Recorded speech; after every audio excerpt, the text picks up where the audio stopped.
Welcome to my Real Estate Jojo with Mr. Investor. This is Mike. Gang, as you already know, and today's subject's about the mechanics of a subject to and what happens at closing. Basically, the mechanics of a subject to at closing is everything's the same as traditional transaction.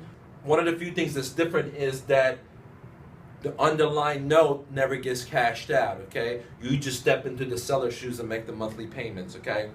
His underlying note or the lien or the loan stays in place.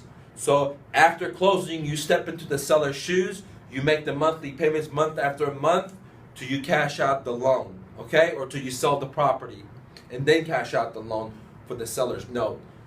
Therefore, this is very important, so pay attention. When anybody does the seller's credit, that house mortgage or the house loan is still on the seller's credit, okay? So it's very important that you make the monthly payments month after month, okay? And your ability to explain to the seller that that mortgage is going to be still under their neck or their responsibility. And even though you bought the house, when they do their credit report, it's going to show up as a liability for them, okay? So it's very important that you explain that to the seller. All right, gang. If you have any questions or comments, please list it below, and I will answer your comments or questions in 48 hours.